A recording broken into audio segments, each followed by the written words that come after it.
Hello guys, ഒറ്റ മൈൻഡിൽ ഞങ്ങൾ കസിൻസ് എല്ലാവരും കൂടി വയനാട് കൊടുങ്കാട്ടിലുള്ള കുട്ടേട്ടന്റെ ഉന്നപ്പ കടിക്ക് ഞങ്ങൾ ചായ അടിച്ചാൻ വേണ്ടി പോണ പോക്കിൽ പള്ള പഴിച്ചപ്പോൾ അളിയാങ്കാന്റെ തട്ടുകടി കയറിക്കാണ് ഞങ്ങൾ അവിടെ നിന്ന് നെയ്ച്ചോറും പീസും കഴിക്കാൻ തീരുമാനം. പക്ഷേങ്കിൽ അവിടെ തിരക്കായതുകൊണ്ട് ചിക്കൻ പീസ് ഒന്നും വന്നിട്ടില്ല കേട്ടോ. നമ്മൾ കാര്യം അറിയിച്ചപ്പോൾ നമുക്ക് വേറെ ചിക്കൻ പീസ് പോലും തന്നിട്ട്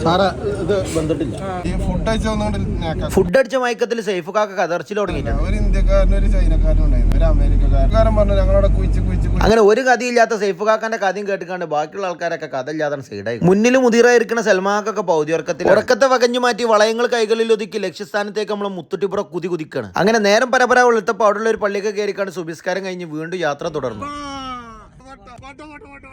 ബാക്കിലിരുന്ന് സേഫുവിന്റെ തള്ളു, മുന്നിലിരുന്ന് മുത്തുട്ടിന്റെ ചവിട്ട്. അപ്പൊ പിന്നെ വണ്ടി കാട്ടുകൂടി പറക്കാണ്. അങ്ങനെ അവസാനം നമ്മളെ ലക്ഷ്യസ്ഥാനമായ നമ്മളെ കുട്ടേട്ടന്റെ ഉണ്ണിയപ്പക്കടിയിൽ എത്തിയിട്ടുണ്ട് കേട്ടോ. ഇനി ഉണ്ണിയപ്പം ഒന്ന് കഴിച്ചോക്കണം. കട്ടൻകാപ്പി ഉണ്ണിയപ്പം.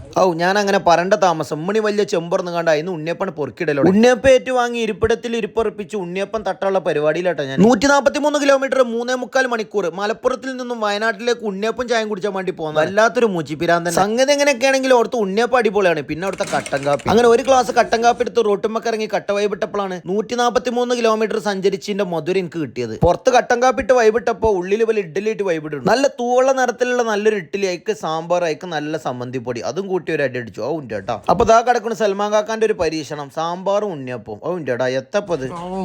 അങ്ങനെ വിശദമായ ഒരു ചാടിക്കേശം ഞങ്ങൾ അങ്ങനെ പുറത്തിറങ്ങിയപ്പോ കുട്ടേട്ടന്റെ കടയിൽ അത്യാവശ്യം ആൾക്കാർ എത്തിയിട്ടുണ്ട്. വണ്ടിക്ക് ഇത്തിരി വെള്ളം കാട്ടിക്കാണ് ഞങ്ങൾ എത്തിപ്പെട്ടത് തിരുനെല്ലി ക്ഷേത്രത്തിന് അടുത്തുള്ള ശാന്തസുന്ദരമായ നട്ര ഗ്രാമത്തിലാണ്. അങ്ങനെ വണ്ടി സൈഡാക്കി ശാന്തസുന്ദരമായ നട്ര ഗ്രാമത്തിന്റെ മടിത്തട്ടിലേക്ക് ഞങ്ങൾ അങ്ങനെ ഇറങ്ങി ചെന്നു. അങ്ങനെ ഇരിക്കുമ്പോഴാണ് നദിയുടെ കളകള ശബ്ദം എന്റെ കാതിൽ പതിഞ്ഞത്. പിന്നെ ആവേശഭരിതനായി ഞാൻ ഓടി ചെന്നപ്പോൾ ഞാൻ കണ്ട കാഴ്ച സുന്ദരം, അതീവ സുന്ദരം, സമാധാനം.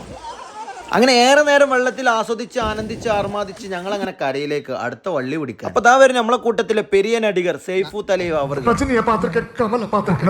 ഇപ്പൊ കാണുമ്പോ നിങ്ങൾക്ക് റമ്മ മാറി തോന്നും, കുറച്ച് കഴിഞ്ഞോ അന്യനോ.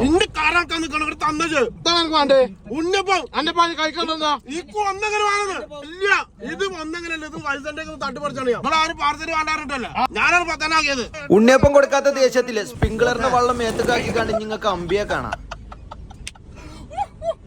കാഴ്ചകൾ കണ്ടു മടങ്ങുന്നതിനിടയിൽ വീണ്ടും കാട്ടിൽ ഞങ്ങൾ ഒരു ചായപ്പീടെ കണ്ടു. പിന്നെ ഒന്നും നോക്കില്ല, അവിടെ സൈഡാക്കി. അപ്പൊ ദാക്കണം അവിടെ കാട്ടിലേക്ക് നോക്കി നിൽക്കുന്ന ഒരാൾക്കൂട്ടം. കാര്യം തന്നെ തിരക്കിയപ്പോ കണ്ടുനിന്ന കർണാടക സ്വദേശിയിൽ നിന്നും ഞങ്ങൾക്ക് ആ വിഷ്വൽ കിട്ടി. അതാണ് നിങ്ങൾ ഇപ്പൊ ഈ കാണുന്നത്. അങ്ങനെ പിന്നെ വീണ്ടും ചായകൾ കുടിച്ച് വാർത്തകൾ വായിച്ച് സൈഫു കാക്കാന്റെ തമാശകളും കേട്ട് യാത്രകൾ തുടർന്നു.